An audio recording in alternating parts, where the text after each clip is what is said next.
doa. Baiklah kalau begitu kita buka saja dengan bacaan Bismillahirrahmanirrahim seperti tadi. Nanti jamnya hanya sampai jam 5:30 ya, 6:30 ya, jam 6:30 itu saya ke rumah sakit nanti agak pagi ini karena nanti siang sedikit ini ada acara ya ke rumahnya Bu Novi, ada kajian di sana, ketemuan dengan ibu-ibu ahli kelas barangkali seperti itu. Jadi bagi waktu paginya ke rumah sakit, kemudian langsung ya ke tempatnya Bu Novi. Insya Allah pada kali lain kita nanti bisa waktunya agak lebih panjang. Monggo dimulai saja membaca Al-Quran. Monggo Bu, yang bertugas. Ya, Nawati. ya, Ustaz. Assalamualaikum warahmatullahi wabarakatuh. Waalaikumsalam warahmatullahi wabarakatuh. Surah Al-Mu'min ayat 58 sampai 60. A'udzu billahi minasyaitonir rajim. Bismillahirrahmanirrahim. Wa ma yastawil a'ma wal basir.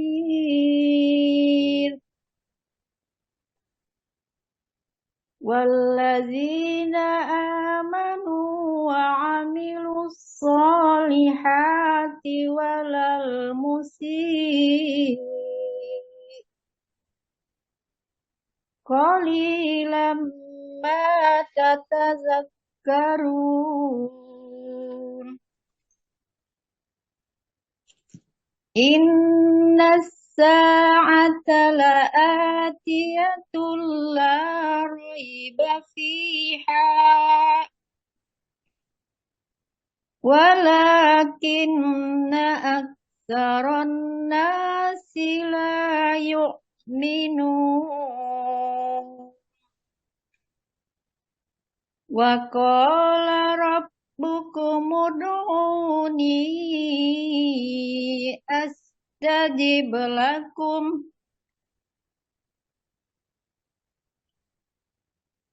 Innal ladzina yastakbiruna an ibadati sayadkhuluna jahannama dakhirin. Iya. Shadaqallahul azim. Aku berlindung kepada Allah dari godaan setan yang terkutuk. Dengan nama Allah yang Maha Pengasih lagi Maha Penyayang. Dan tidak sama orang yang buta dengan orang yang melihat. Dan tidak sama pula orang-orang yang beriman dan mengerjakan kebajikan dengan orang-orang yang berbuat kejahatan. Hanya sedikit sekali kamu mengambil pelajaran. Sesungguhnya hari kiamat pasti akan datang. Tidak ada keraguan tentangnya. Akan tetapi kebanyakan manusia tidak beriman. Dan Tuhan berfirman, berdoalah kepadaku, niscaya akan aku perkenankan bagimu. Sesungguhnya orang-orang yang sombong tidak mau menyembahku akan masuk neraka jahanam dalam keadaan hina dan dina. Maha benar Allah dengan segala firman-Nya. Assalamualaikum warahmatullahi wabarakatuh. Alhamdulillah, terima kasih banyak ya Bu Marlinawati Medan sudah membaca Al-Quran dengan baik sekali. 3 ayat, yaitu ayat yang 58, 59 dan 60 ya. Pada ayat kelompok ayat ini Allah menjelaskan orang kafir itu digambarkan oleh Allah dengan orang buta, orang beriman itu digambarkan oleh Allah dengan orang yang melihat. Tentu tidak sama antara orang buta dan orang melihat. Kalau orang buta itu tidak mengerti ke arah mana perjalanannya menuju lubang, jurang, atau menuju tempat yang baik. Ya, sedangkan orang yang melihat itu persis tahu kemana dia harus pergi dan tempat apa yang paling menguntungkan. Ya. Oleh karena itulah Allah membuat perumpamaan ini supaya mereka gampang untuk menerima pelajaran tata nasihat agama ini. Wa ma yastawi, dan tidak sama al-a'ma, orang-orang yang buta, yakni orang yang kafir. Ya, kalau dikasih tahu itu tidak mau tahu. Ya, seakan-akan telinganya buntu, matanya buta. Ya, maka dari itu masaluhum kamasalillah distauqadanaron. Perumpamaan mereka orang munafik ini, ya, sebenarnya seperti orang yang menyalakan api.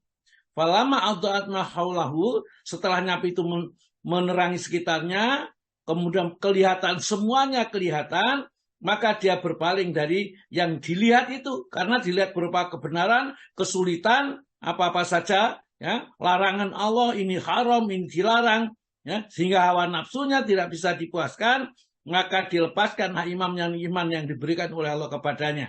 Ya, akhirnya jadilah dia kafir. Ya. Kemudian zaballahu binurihim.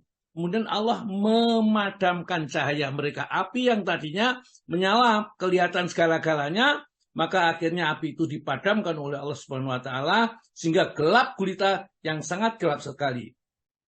Zaballahu binurihim wa tarakahum, kemudian Allah tinggalkan mereka, tidak diberi hidayah lagi. Fi dzulumatin, dalam keadaan kegelapan, la yubsirun, tidak bisa melihat. Ini disebutkan di dalam surat Al-Baqarah, ya, surat nomor 2 ayat 17. Jadi nanti kalau kita lihat ayatnya 17, ya. Sehingga ayat 18 Allah mengingatkan sumum bukmun umyum fahum la yarjiun. Mereka itu bagaikan orang-orang buta tuli, ya, bisu, ya.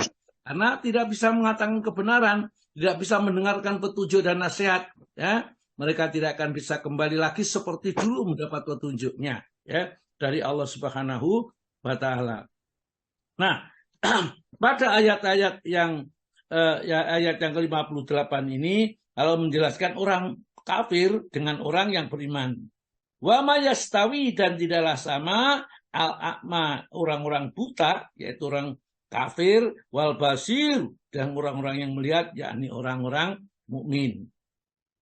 Walladzina amanu, dan orang-orang yang beriman wa amilus shalihat, dan mereka senantiasa berbuat baik, beramal soleh tatkala hidup di dunia ini. Walal musyi, dan mereka adalah orang-orang yang ini, ya, tidak melakukan kejahatan tentunya, ya. Orang-orang beriman dan beramal soleh, walal musyi, dan mereka tidak pernah berbuat jahat, maka itu tidak sama tempatnya nanti di surga, tidak sama. Namun demikian sudah diterangkan begitu jelas, kata Allah Ta'ala, qalilam ma tadzakarun, sedikit sekali orang yang menyadari, mengambil pelajaran dari apa yang mereka alami itu. Karena itulah mereka mendustakan hari pembalasan.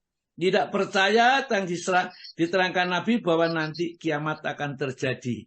Sampai mereka itu mengatakan diabadikan di dalam surat An-Naba itu, amma yatasa'alun, tentang apakah mereka bertanya-tanya, ya, anin nabail azim, tentang berita yang sangat besar, yaitu hari kiamat akan terjadi, orang yang mati akan dihidupkan kembali, akan diberi balasan dan seterusnya, ya.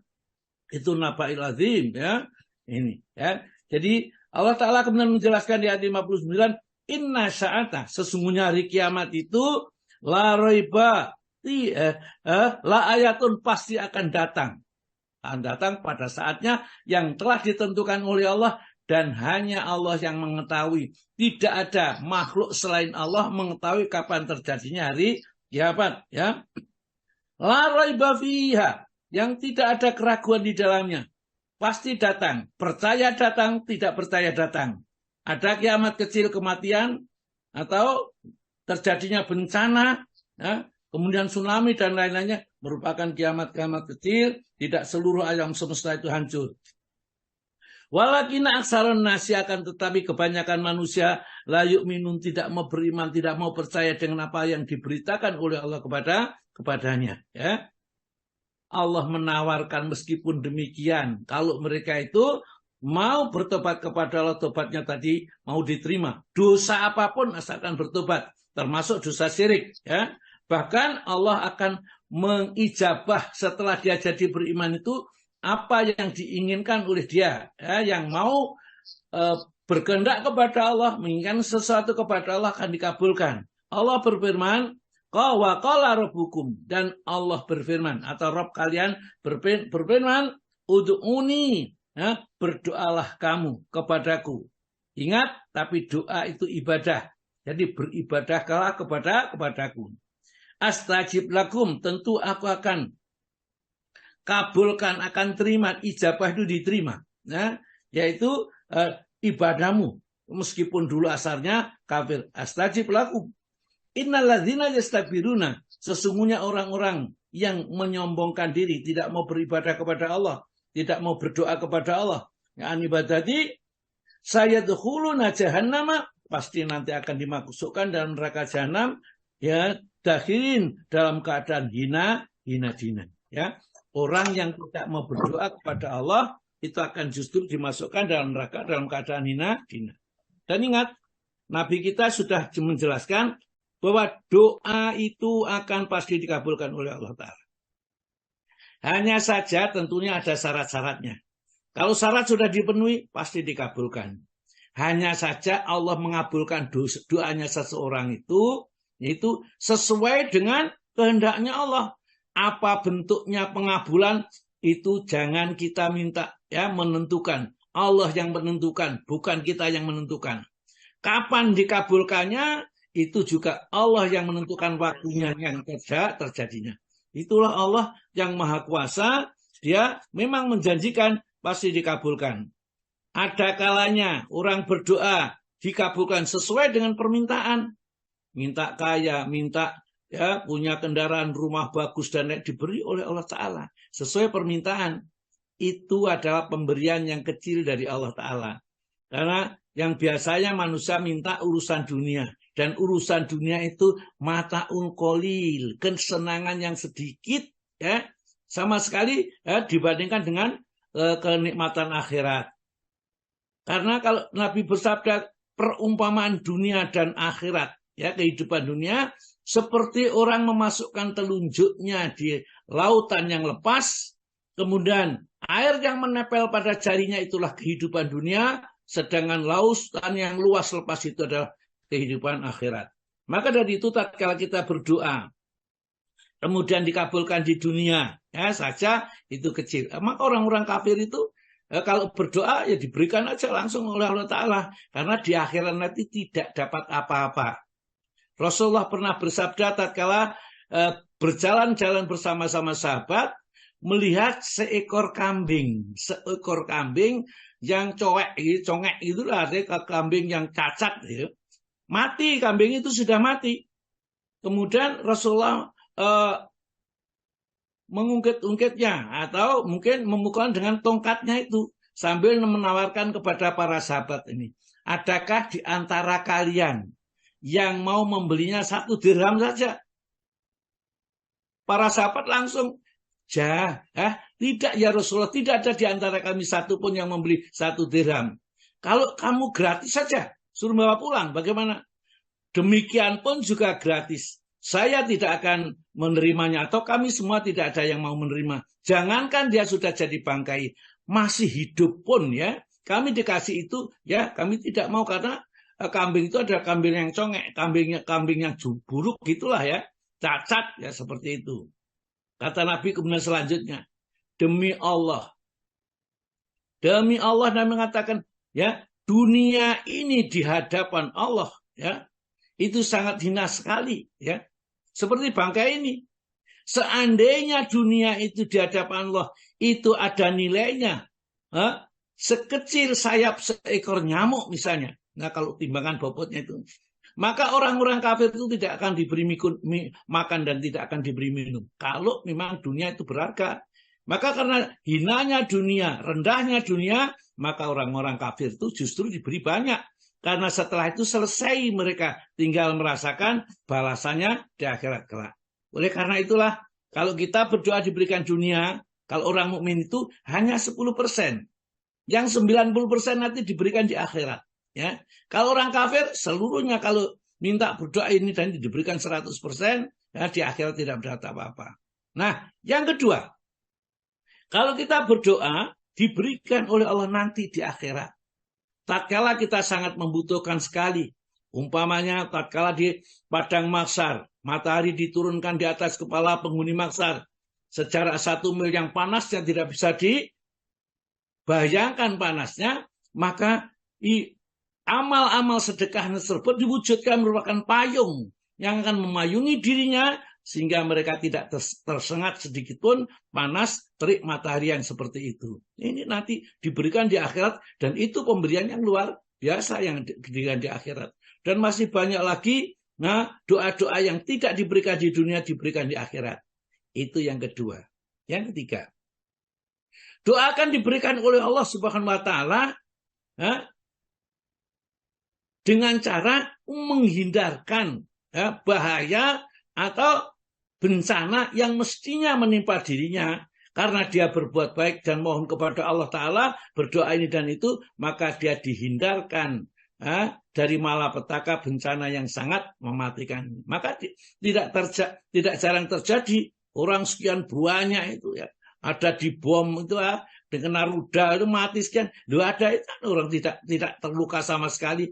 Allah yang menyelamatkan. Itulah kekuasaan Allah. Maka doa itu jangan kita pernah berputus asa dari berdoa. Tidak ada yang rugi karena berdoa dan tidak ada yang celaka karena berdoa. Ya, berdoalah terus kepada Allah. Baiklah, kita masuk kepada berdoa. Pak Tomo ada? Ada, Ustaz. Ya, ini halaman 267 ya Pak Tomo ya. Kalau di saya 236. Ya 236. 2 itu berarti yang pakai hijau itu Pak Tomo ya. Iya, Ustaz. Iya, monggo silakan baca Pak Tomo. Berdoa. 1. Perintah melakukannya. Allah menitahkan manusia agar berdoa dan merendahkan diri padanya serta menjanjikan akan mengabulkan doa dan mewujudkan apa yang diminta itu. Ya. Terus? 1. Diriwayatkan oleh Imam Ahmad dan Ashabus Sunan dari Nu'man bin Bashir bahwa Rasulullah SAW bersabda, ini pada surat Al-Mu'min ya, ayat 60, sesungguhnya berdoa itu merupakan ibadah. Lalu dibacanya ayat yang artinya berdoalah kamu kepadaku, niscaya ku kabulkan doamu itu. Orang-orang yang menyombongkan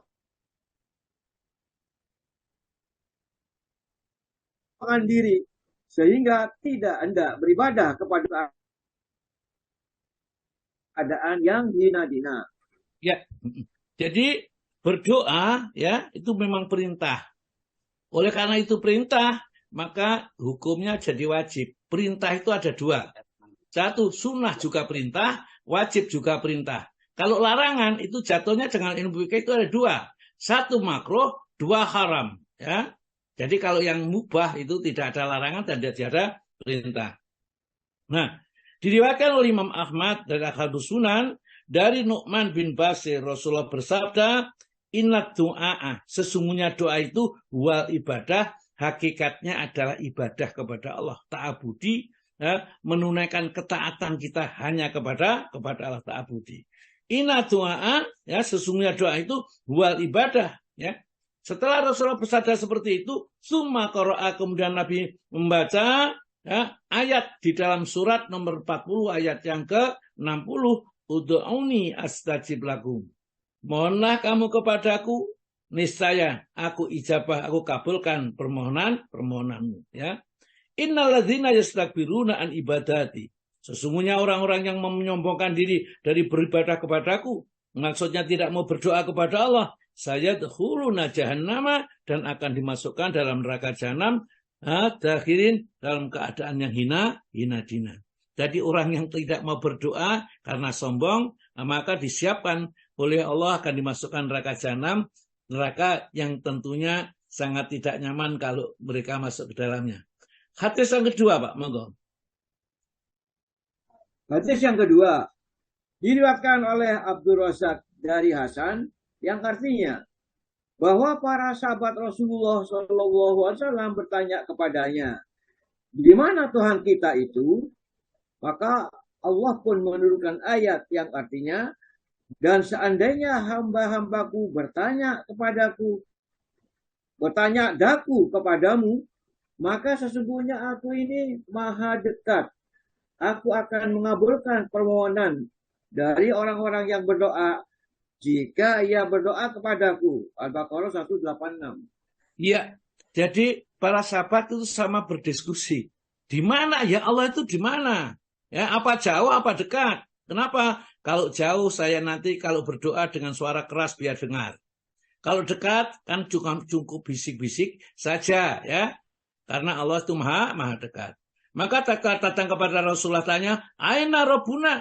Di mana Rabb kami? Fa'anzala, maka menurunkan Allah ya, ayat di dalam surat Al-Baqarah ayat 186, wa idza sa'alaka, dan apabila bertanya kepadamu, ibadi hambaku wahai Rasul ya, ani tentang aku ya, fa ini maka jelaskan kepada mereka itu, fa ini maka sesungguhnya aku itu qaribun dekat ya. Bahkan di dalam surat Qaf ayat yang ke-16 itu, nahnu aqrabu ilaihi min hablil warid. Aku lebih dekat dengan mereka itu dari urat nadi lehernya. Ya, jadi dekat sekali Allah Subhanahu wa taala ini. Maka ada yang mengatakan Allah itu berada di mana-mana. Saking dekatnya, karena setiap orang mempunyai urat nadi, maka akhirnya semua itu ada Tuhannya. Ada juga dengan ayat itu, dia mengartikan manunggaling kawula kelan Gusti. Artinya Tuhan bersekutu dengan manusia.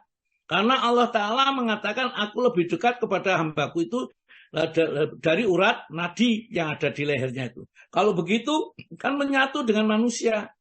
Nah, maka timbullah keyakinan wahdatul wujud ya.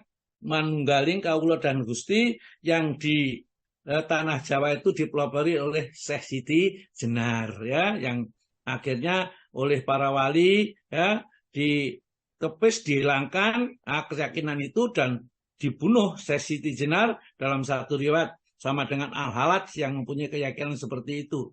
Jadi karena mabuk cintanya dia mengaku bahwa dirinya ya Tuhan ya dirinya. Nah, itulah belajar tasawuf kalau salah nanti akhirnya mengarah kepada kesyirikan seperti ajaran yang diajarkan Syekh Siti Jenar. Nah, Syekh Siti Jenar sendiri mungkin tidak, karena dia tahu apa makna yang diucapkan, tapi orang yang diajari tidak mengerti, maka dia akan jadilah kesyirikan yang terjadi. Nah, ini maka turunlah wa idza salaka ibadi ani fa ini qarib ujibu tawatata idzadani fal yastajibuli wal yu'minu bi la'allahum yasudun ya. Hendaklah kamu beriman kepadaku dan penuhi segala perintah-perintah dari Allah supaya kamu tetap berjalan di atas jalan yang Allah itu dekat. Jadi kalau berdoa kepada Allah tidak usah pakai mic ya. Kita cukup dengan suara antara terdengar dan tidak terdengar, khususnya untuk diri kita sendiri dan orang yang berada di depan kita, samping kiri dan samping kanan, itu terdengar, tidak usah terlalu keras karena Allah itu maha dekat ini. Hadis nomor 3. Hadis nomor 3 diriwayatkan oleh Imam Tirmizi dan Ibnu Majah dari Abu Hurairah. Abu Hurairah mengatakan bahwa Nabi SAW bersabda, tidak satu pun yang lebih dihargai oleh Allah daripada doa. Ya, doa itu adalah amalan yang sangat dihargai oleh Allah Ta'ala. Laisa sayun, tidak ada sesuatu pun akramu Allah yang lebih dimuliakan di sisi Allah atas Allah minat doa, dari doa. Jadi orang yang sering berdoa kepada Allah, Allah cinta kepadanya, suka kepadanya. Lain dengan manusia, semakin orang itu banyak minta kepada kita misalnya atau sesama manusia, orang yang dimintai pasti benci, nggak senang melihat orang yang suka minta. Tapi Allah semakin sering ia minta kepadanya kepada Allah, Allah semakin cinta kepadanya dan Allah semakin menyayangi orang yang sering berdoa kepada Allah. Ini Nabi kita sampai mengatakan kalau tali sepatu kita, tali sandal kita lepas, mintalah kepada Allah. Jadi seluruh dalam kehidupan itu mintalah kepada Allah karena tidak ada yang tidak mungkin bagi Allah ya. Semua yang kita inginkan Allah pasti bisa mengabulkan. Tapi yaitu terserah kapan mengabulkan, oleh waktunya itu juga ditentukan oleh Allah sendiri. bentuk pengabulannya itu juga Allah sendiri yang menetapkannya. Ya, seperti itu. Ya, jadi sesuatu yang sangat disukai oleh Allah berupa doa. Maka dari itu janganlah kita putus-putus berdoa ini. Ya, minimal setelah sholat itu Rabbana atina fid dunya hasanah wa fil akhirati hasanah wa qina adzabannar. Itulah doa yang tidak pernah ditinggalkan oleh Nabi setiap selesai sholat. Ya. Yang keempat, monggo Pak. Yang keempat, diriwayatkan oleh Imam Tirmidzi daripadanya lagi bahwa Rasulullah Shallallahu Alaihi Wasallam bersabda, siapa yang ingin doanya dikabulkan oleh Allah Ta'ala dalam bahaya dan kesusahan, maka hendaklah ia banyak berdoa dalam kesenangan. Ya, ya. Kita pada saat sekarang mungkin nggak ada yang perlu kita doa kepada Allah. Duit ada, badan sehat, ya. Kemudian istri, keluarga berkumpul semuanya. Jadi seakan-akan kita melupakan Allah, tidak butuh sama Allah Ta'ala. Hanya di sini Nabi mengatakan kalau kamu menginginkan doamu didengar oleh Allah, dikabulkan tatkala kamu merasa sedih, ya, perbanyaklah doa dikala kamu lapang. Jadi seperti sekali berdoalah kepada Allah, minta apa saja kepada Allah. Allah itu maha kaya dan tidak ada sesuatu yang tidak mungkin untuk tidak dikabulkan oleh Allah permintaan kita. Ya, ini hadis yang nomor 4. Yang nomor 5, monggo Pak. Yang nomor 5. Diriwayatkan dari Abu Ya'la dari Anas, firman ilahi yang disampaikan Nabi SAW dari Allah Azza wa Jalla yang artinya ada 4 perkara. Salah satu diantaranya adalah buatku, satu lagi buatmu, satu lagi antaraku denganmu, dan satu lagi antaramu dengan hamba-hambaku. Adapun yang buatku ialah bahwa kamu tidak memperhatikan daku dengan sesuatu pun mempersekutukan juga. Pak, memperserikatkan. Oh ya, maaf. Saya ulangi. Adapun yang buatku ialah bahwa kamu tidak memperserikatkan sesuatu pun juga. Dan yang buatku apa yang juga kebajikan yang kamu lakukan akan kuberi balasan. Mengenai yang antaraku denganmu ialah dari berdoa, sedangkan dariku mengabulkannya. Kemudian mengenai perkara antaramu dengan hamba-hambaku, bahwa kamu akan menyukai buat mereka apa yang kamu sukai buat dirimu sendiri. Nah, inilah ajaran agama kita. Ada 4 hal yang mesti kita setiap orang mukmin ini lakukan supaya kita akan mendapat tempat yang istimewa nanti di sisi Allah. Arba'u khisalin, 4 perkara, ya. Itu apabila kamu kerjakan seimbang antara 4 perkara itu, kamu akan mendapatkan kebahagiaan ini. Wahidun yang pertama, minhuna dari keempat itu ialah li untukku, ya, yang ya. Wa wahidun yang dan satu lagi laka untukmu, ya. Wahidatun satu lagi fima baini wa bainaka, yakni itu akan terjadi antaraku dengan antaramu, ya. Wa wahidun dan satu lagi fima bainaka wa baina ibadi, antaramu dan antara hamba-hambaku, ya. Kemudian dijelaskan fa'amallati li, adapun yang untukku saja, ya, itu hakku saja, maka la tusriku bi syai'an, jangan sampai kamu mempersekutukan denganku sedikitun atau apapun. Jadi kita dituntut jangan sampai syirik kepada Allah Ta'ala. Maka kalau kita tidak syirik kepada Allah, mulia nanti kita, ya. Dan pasti dosa-dosanya tidak ada artinya bagi orang yang tidak syirik kepada Allah Ta'ala. Fa'amalati laka, ya. Adapun yang untukmu, kata Allah Ta'ala, fama amilta, yaitu segala macam perbuat atau amalmu, min khairin berupa kebaikan, ya. Jazaituka, aku akan membalasnya alaihi atasnya. Jadi apapun perbuatan baik yang kamu kerjakan, Allah siap untuk membalas perbuatan baik itu, ya. Amalati baini wa bainaka, adapun di antaraku dan di antara, ya, di antaramu, ya. Ini jadi wa amalati baini wa bainaka faminka du'a'u, ya. Darimu kamu berdoa, ya. Alaya atasku, ya. Wa alaya dan atasku al-ijabatu untuk mengabulkan doa itu. Jadi kita cuma ditugaskan berdoa. Nanti Allah yang ingin mengijabah. Kita tidak boleh mendikte Allah apa yang mestinya kita terima tidak, ya. Terserah kepada Allah, tapi Allah janji mengijabah. Wa amalati bainaka wa baina ibadi. Adapun yang antaramu dan antara hamba-hambaku ini hendaklah, ya, fardolahum, hendaklah kamu ridho kepada mereka, ma tardo linafsik, apa yang kamu ridho kepada dirimu sendiri. Artinya gampangannya, hendaklah kamu menyukai mereka, ya, suka kepada mereka sebagaimana kamu suka, ya, kalau diperlakukan orang lain untuk dirimu. Jadi kalau kita suka diberi, ya kita suka memberi kepada orang lain. Kalau kita tidak suka dihujat, jangan suka menghujat orang lain. Bahasa Jawa kita tepo seliro. Tepo seliro itu tepo tepak seliro awak, tepakno kepada badan kita sendiri. Kalau kita tidak suka dicerca, dicaci, jangan mencerca dan jangan mencaci. Insya Allah kalau kita memperlakukan orang lain sama dengan kita memperlakukan orang lain, kita tuntut untuk memperlakukan pada diri kita. Jadi kalau kita ingin dihormati orang lain. Kalau kita orang lain itu berkata sopan kepada kita, hendaklah kita berkata sopan dengan orang lain. Ini, ya. Kemudian hadis yang nomor 6, Pak. Monggo. Hadis nomor 6. Dan sahlah hadis dari Rasulullah SAW yang artinya, barang siapa yang tidak memohonkan kepada Allah, maka Allah akan murka kepadanya. Nah, ini kan lain, maka manusia dimintai marah. Kalau Allah Ta'ala orang nggak minta kepadanya, justru dimurkai oleh Allah. Man lam yas'alillah, ya. Barang siapa yang tidak meminta kepada Allah, yaqdzab alaihi, maka Allah akan murka kepadanya.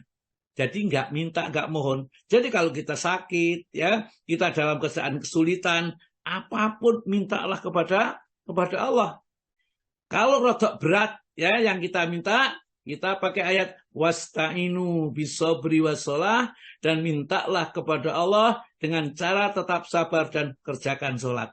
Mohon kepada Allah keselamatan dan dengan sholat.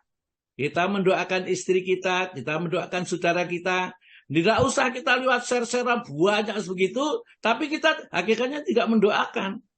Nah, kita cuman apalagi di copy paste dari yang berdoa koroto api, kita tak kayak ini gini aja, ya. Ini tidaklah kita itu namanya mendoakan atau didoakan, tidak, ya.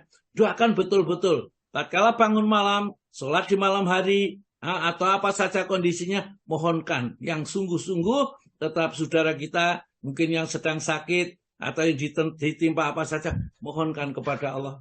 Ya Allah, saudaraku ya Allah, dia sedang engkau uji dengan sakit, ya Allah. Sembuhkan ya Allah, sembuhkan ya Allah. Sesungguhnya penyembuhan yang sempurna adalah penyembuhan yang datang darimu. Ini kita ucapkan sendiri, nggak usah diumumkan, ya, pakai mic atau apa-apa, nggak usah, ya.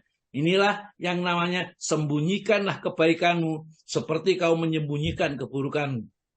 Kalau orang yang sudah sampai tingkat begitu, maka dia adalah tingkat orang yang sudah tinggi di sisi Allah. Hadis nomor 7, Pak. Monggo. Hadis nomor 7. Diterima dari Aisyah radhiyallahu anha bahwa Rasulullah SAW bersabda yang artinya, tidak mempan sikap berhati-hati terhadap takdir, sedangkan dia itu akan memberi manfaat baik terhadap hal-hal yang telah terjadi maupun yang belum terjadi. Dan sungguh bala atau malapetaka itu turun lalu disambut oleh doa, maka bergulatlah keduanya mereka sampai pada hari kiamat. Ya, tadi sedangkan doa bukan sedangkan dia, Pak. Di bahasa salah sedikit, ya. Baiklah, ya. La yugni tidak mencukupi, ya. Tidak cukup hadarun, hadarun itu adalah hati-hati saja. Min qadarin, dari menolak takdir. Jadi ya supaya kita ya tidak tidak mengalami kecelakaan harus hati-hati. Mobilnya harus diservis dulu sebelum berangkat. Kemudian ya yang nyopir harus betul-betul ahli misalnya. Gak cukup seperti itu. Ya, ini masih perlu doa kepada Allah Ta'ala supaya diselamatkan dalam perjalanannya. Karena bisa jadi orang-orang yang kecelakaan itu bukan orang yang tidak bisa nyopir, tidak bisa berkendaraan di tengah perjalanan, justru dia pinter. Namun karena dia lupa berdoa kepada Allah dan Allah memang membiarkan saja, maka terjadilah yang terjadi. Jadi la yugni ahadun, ya, tidaklah cukup seseorang itu min qadarin, dari menolak takdir yang buruk maksudnya, maka perlu doa. Wa du'a'u, ya, wa du'a'u, dan doa itu yang fa'u tetap memberi manfaat mimma nazala, terhadap apa-apa yang sudah terjadi, wa mimma lam yangzil, dan yang belum terjadi.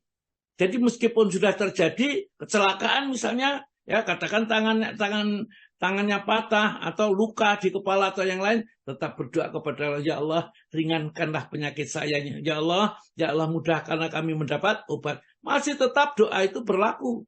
Atau sebelum kejadian, ya Allah jauhkan malah bencana itu dari saya, itu tetap berlaku. Doa itu kepada Allah, dan Allah yang bisa mengubah ya apapun sesuai dengan kehendaknya. Wa inal bala'a, dan sesungguhnya balak bencana itu, ya, layang zilu, benar-benar akan turun, fayal doa, kemudian disambut oleh doa,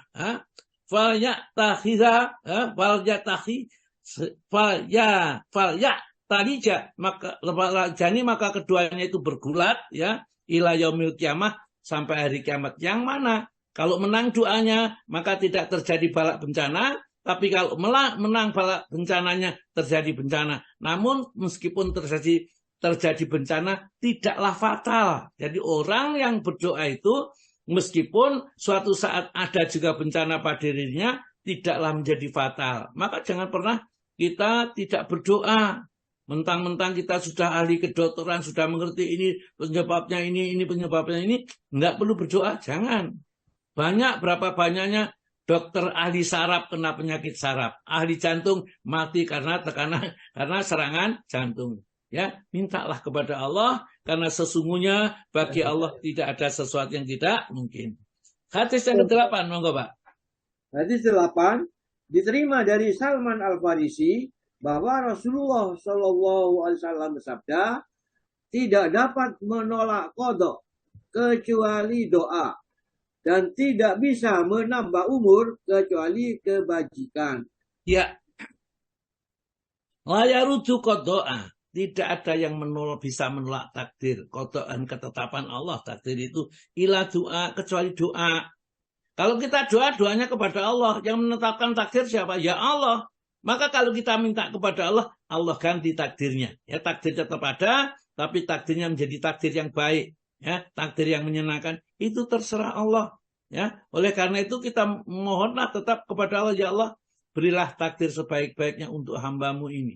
Sesungguhnya engkaulah zat yang sebaik-baiknya memberikan takdir kepada para hamba. Minta kepada Allah Ta'ala. La yarudu qada'a, tidak akan dapat menolak takdir ila doa, kecuali doa. Wala yazidu fil umri, dan tidak akan bertambah umur seseorang ilal biru, kecuali kebaikan, tadi dengan berbuat baik.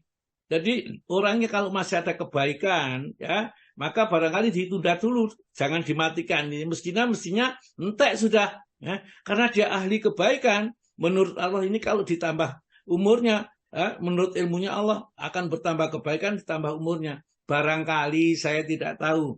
Saya tatkala kena COVID itu mestinya sudah mati pada saat itu. Oh, masih ada kebaikan yang bisa dikerjakan, ditambah sama Allah, ya.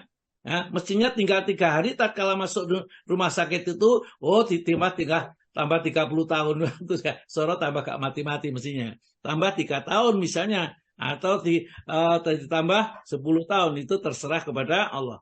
Kalau orang itu orang ahli kebaikan, insya Allah hidupnya akan senantiasa diliputi oleh kebaikan. Dan kebaikan-kebaikan itu meskipun dia sudah meninggal dunia, maka akan terus menghubunginya sampai hari kiamat. Yang ke-9, monggo Pak. Hadis ke-9 diriwayatkan oleh Abu Uwanah dan Ibnu Hibban bahwa Rasulullah Shallallahu Alaihi Wasallam bersabda, jika salah seorang di antaramu berdoa, hendaklah ia menunjukkan besarnya keinginan buat memperolehnya, karena tidak ada satupun yang dianggap besar oleh Allah. Ya, jadi kalau kita berdoa itu sungguh-sungguh. Jangan kita berdoa asalkan kita berdoa pokok muni saja. Sungguh-sungguh dan berharap sekali bahwa doa kita itu diijabah oleh Allah Ta'ala. Ya. Karena kalau Allah mengijabah doanya orang muslim itu tidak seluruhnya 10% saja. Nanti yang 90% diberikan oleh Allah di akhirat. Maka bagi orang yang banyak berdoa kepada Allah, maka pahalanya akan melimpah ruah tatkala besok di akhirat kelak. Ini yang tidak kita sadari. Kita anggap bahwa doa itu ya berlaku di dunia saja. Sudah tidak ada, masih ada di akhirat. Untuk orang mukmin hanya 10%. Karena kalau diberikan semuanya, dunia itu tidak cukup bagi orang mukmin dari pahala yang diberikan oleh Allah. Bayangkan sholat 2 rakaat sebelum subuh tadi. Berapa? Dunia seisinya gak cukup. Berapa kali subuh? Ya, sekian banyak kali. Maka dari itu kalau diberikan di dunia, nah itu sudah selesai. Ya, gak cukup dunianya. Dan di samping itu Allah itu tidaklah menyukai atau senang. Ya, kalau hambanya itu diberikan sesuatu kemudian ditinggalkan. Kalau diberikan di dunia kan nanti ditinggalkan. Tidak. Diberikan di akhirat yang nanti akan dinikmati olehnya di akhirat kelak. Maka jangan pernah kita merasakan jenuh-jenuh atau bosan-bosan berdoa kepada Allah. Sesungguhnya siapa yang lidahnya diringankan berdoa kepada Allah, itu satu tanda bahwa Allah akan memberikan kepadanya ya sesuatu yang dimintanya ini. Jadi Allah Ta'ala kalau akan memberikan sesuatu itu ditakdirkan orang itu berdoa. Sehingga seakan-akan dia merasa bahwa karena doaku, karena itu, ya ini yang salah. Ya, ini semua karena semata-mata rahmat dan karunia Allah Subhanahu wa Ta'ala. Ya, yang kedua adab atau tata cara berdoa. Wah, sudah masuk ya. Karena waktunya Ustaz, panjenengan mau kontrol katanya.